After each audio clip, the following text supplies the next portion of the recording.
Assalamualaikum warahmatullahi wabarakatuh. Waalaikumsalam.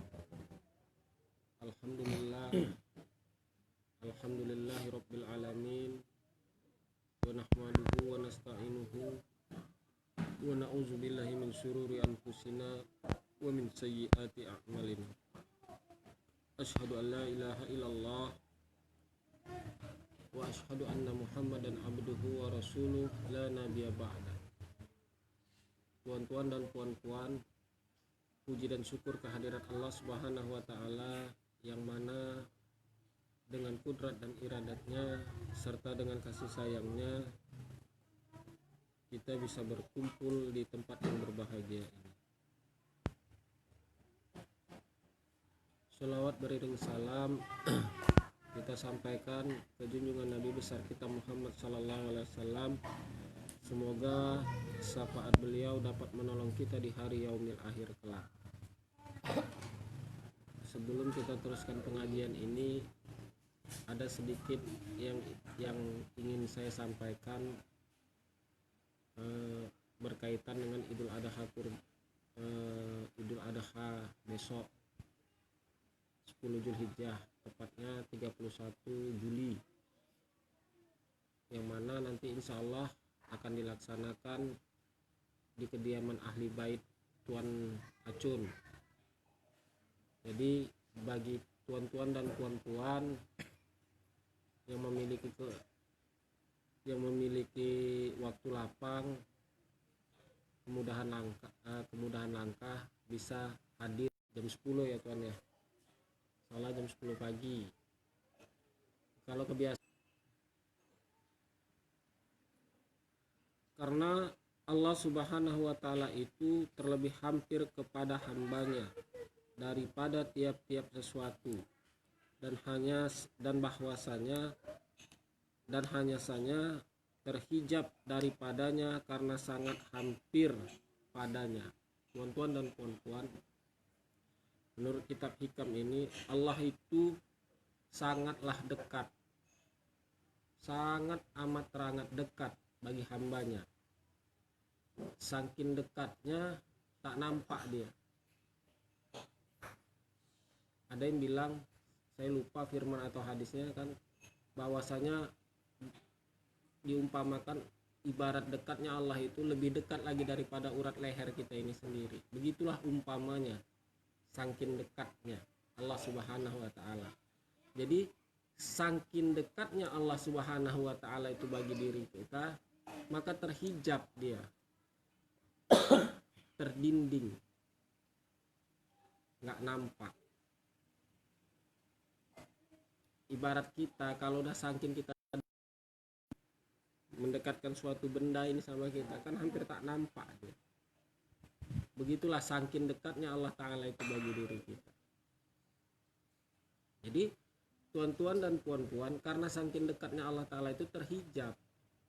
Jadi bukan Allah Ta'ala itu yang menghijab dirinya atau mendindingi dirinya, tapi karena dia saking dekatnya kepada hambanya itu, maka terhijab. Maka untuk itu kita disuruh tuan-tuan dan puan-puan melihat,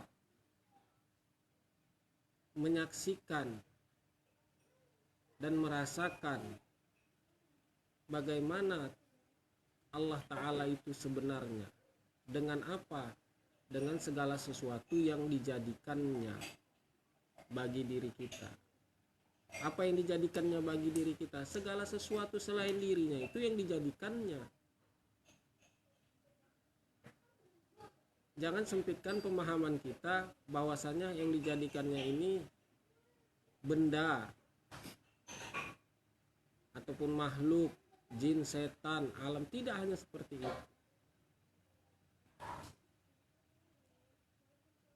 Kelakuan itu sesuatu yang dijadikannya. Lahir dari mana? Daripada sifatnya. Ini dijadikan Allah Ta'ala juga.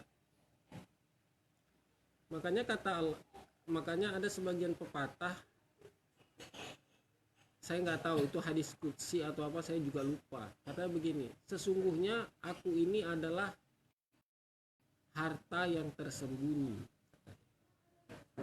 Maka daripada itu carilah aku, galilah aku. Kuciptakan segala sesuatu itu, kuciptakan makhluk itu supaya untuk mengenalku.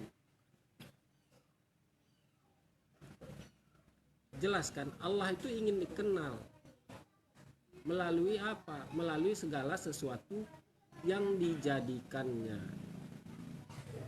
Jadi mengenal Allah, tuan-tuan dan puan-puan, nggak usah sampai kali berpikir bagaimana zatnya, bagaimana ini, nggak usah. Lewat aja yang dijadikan Allah Ta'ala itu bisa kita mengenalnya.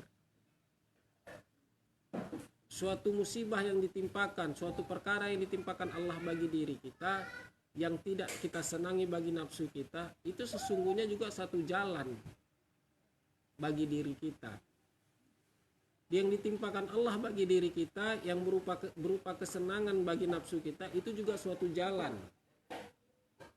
untuk mengenalnya. Jadi apapun, kalau kata Tuan Guru ini apa katanya? Jadikan semua ini alat untuk mengenal Allah. Itu keputusannya. Jadikan semua itu alat untuk mengenal Allah. Kalau sudah katanya jadikan semua itu alat untuk mengenal Allah, berarti tidak ada kata pengecualian di situ. Tidak ada kata pengecualian. Jadikan semua alat itu untuk mengenal Allah. Jadikan alat. Jadikan semua itu alat untuk mengenal Allah. Jadikan semua itu jalan untuk mengenal Allah. Maka tuan-tuan dan puan-puan, beberapa waktu yang silam kan pernah saya sampaikan bahwasanya diri dan hal diri itu berbeda. Hal diri sebagaimana dia diciptakan, begitulah sudah adanya. Hal diri bisa dia berubah-ubah.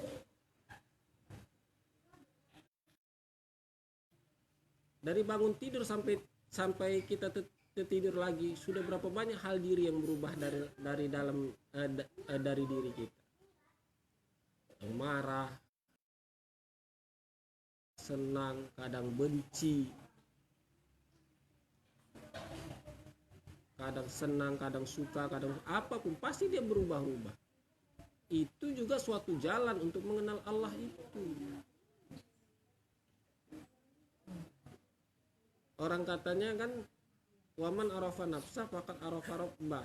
Barang siapa yang mengenal dirinya, maka dia mengenal Tuhannya. Mengenal dirinya. Apa itu dirinya? Hal-hal dirinya yang dikenal. Kalau diri itu udah begitu adanya.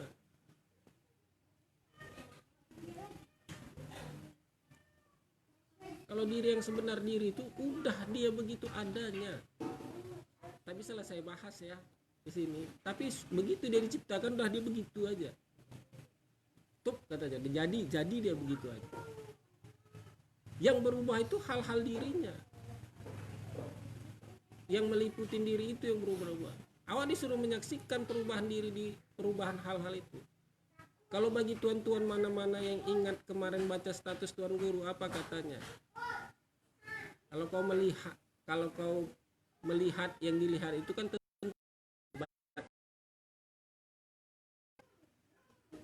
awak menyaksikan hal diri awak menyaksikan perubahan perasaan awak yang terjadi dalam kehidupan sehari-hari.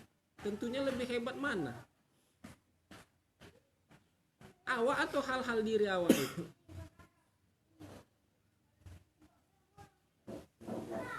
Tentunya kan awak. Kenapa? Awak bisa menyaksikan.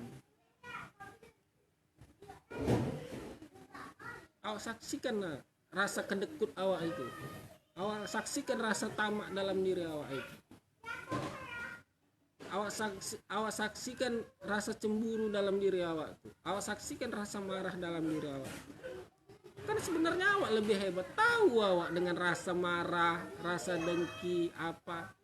Nah, masalahnya udah awak tahu, udah awak lihat dalam diri awak tuh, ada nggak kemauan awak untuk merubahnya?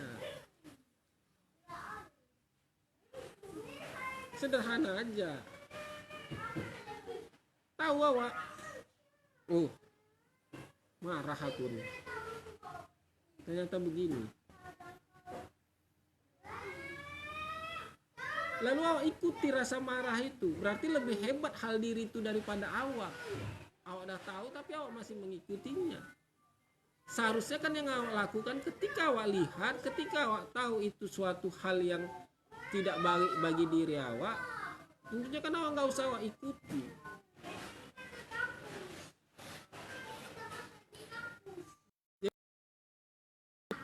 Sederhana sebenarnya, sangat sederhana untuk mengenal Allah ini. Melalui hal-hal diri itu saja bisa. Yang awak lihat perubahan diri awak itu sehari-hari, awak kenali, awak tandai, udah bagus, udah mantap itu. Perlu awak kaji tinggi-tinggi sampai ke zat wajibal wujud, tapi ternyata untuk perkara hal-hal diri awak sendiri terkadang belum selesai.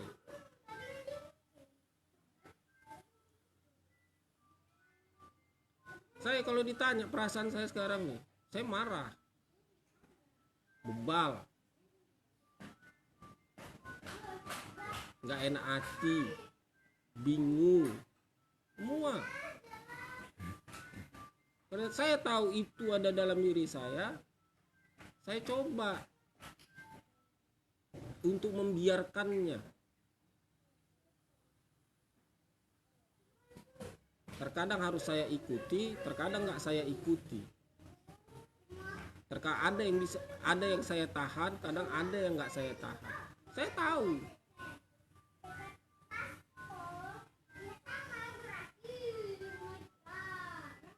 Tapi itu bagian dari proses perjalanan diri saya. Karena saya tahu hal-hal itu masih bersemayam sama saya, maka saya coba dulu. Ini kemana akhirnya? Kalau aku buat seperti ini, apa buahnya? Kalau nggak aku buat seperti ini, apa hasilnya?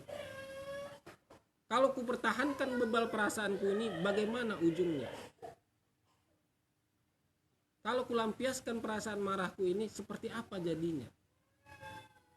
Saya coba juga, saya lihat.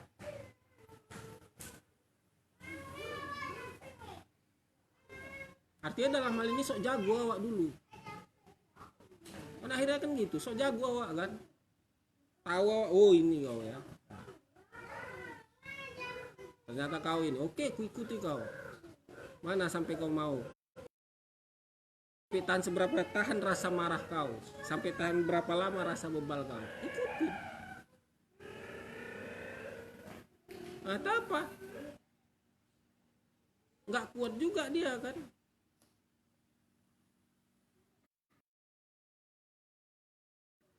Maka tuan-tuan dan puan-puan, cocok. Tidak ada suatu apapun hal yang abadi. Iya, nggak ada yang abadi. Usahkan itu, perasaan awak sendiri aja bisa berubah-ubah. Itu pula mengharapkan sesuatu hal itu abadi, begitu kekal selamanya, nggak jaminan, tuan-tuan dan puan-puan. Hari ini kita bisa berkumpul bersama, besok belum tentu. Tahu pula kita di antara kita ini ada yang mati.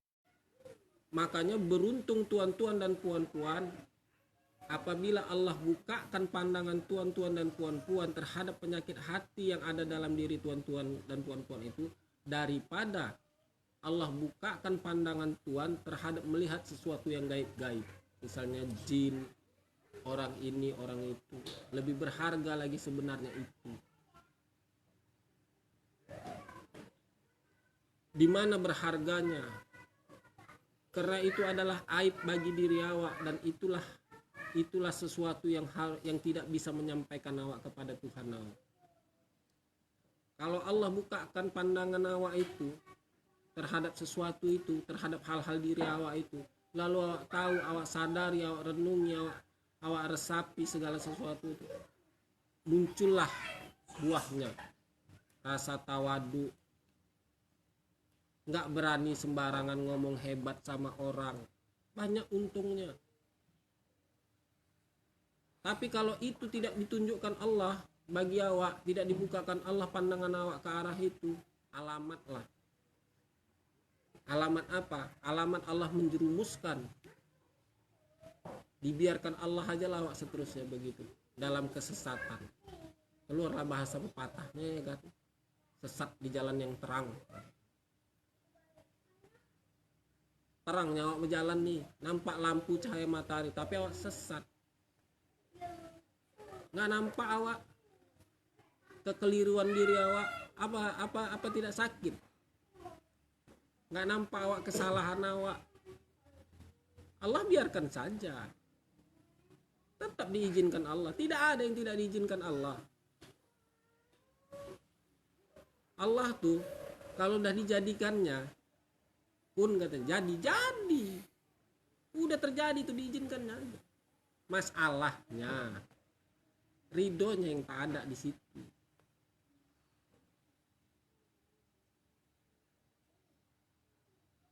Orang membunuh, kok bisa membunuh? Karena ada izin Allah. Terjadi kan?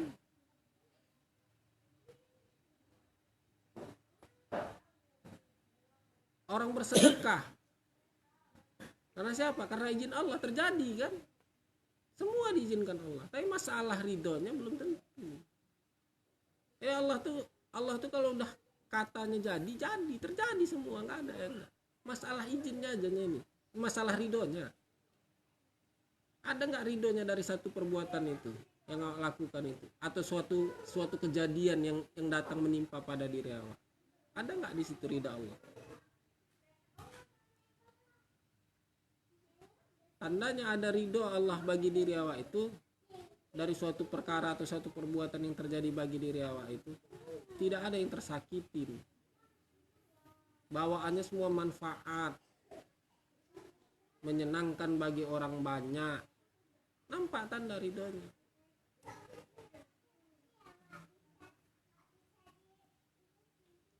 Kalau ada aja suatu perbuatan yang awak lakukan bisa bermanfaat bagi orang banyak, tidak ada suatu perasaan pun yang tersakiti, tandalah itu bahwa saya perbuatan itu adalah ridha Allah di situ. Kalau enggak, nanti dulu. Meskipun perbuatan itu baik awak lakukan, namun kalau masih ada hati yang tersakiti, belum tentu ada ridha Allah di situ. Maka sulit gampang hidup nih. Ada satu perlakuan baik yang harus awak ingin lakukan, tapi ternyata kadang ada perbuatan masih ada tersakiti perasaan orang. Tandalah itu. Belum tentu. Nampak itu nanti di situ, tuan-tuan dan puan-puan. Saya terkadang saya juga mikir gitu.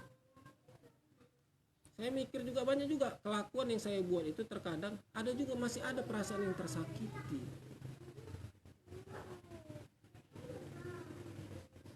Berarti apa? Berarti belum tentu ada ridha Allah di situ. Kalau ada ridha Allah itu otomatis tidak ada lagi yang tersakiti dalam suatu perkara yang awak lakukan itu.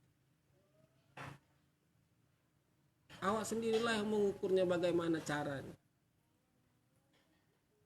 Terselamatkan dia, ditutupin Allah hati orang-orang tuh. Kalau memang perbuatan tuh awak yang diridhoi oleh Allah Ta'ala tuh, ditutupin Allah hati orang yang mana tidak menyakiti awak, perasaan awak yang dapat, tak ada lagi itu semua, menyenangkan aja.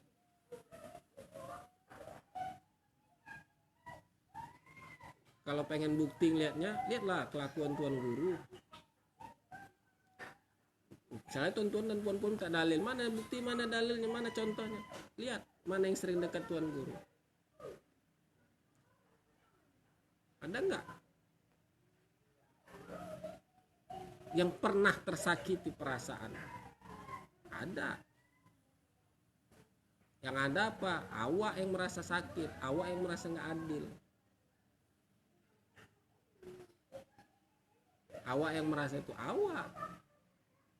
Berarti yang salah siapa? Diri awak. Begitu tuan-tuan dan puan-puan ya. Tak panjang tak lebar, intinya tuan-tuan dan puan-puan, banyak-banyak aja lah awak mengkaji hal-hal diri awak sehari-hari.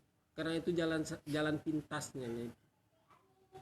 Untuk bagaimana awak bisa mensucikan perasaan dan pikiran awak kepada Tuhan awak. Mungkin itu saja yang bisa saya sampaikan. Lebih dan kurang saya mohon maaf.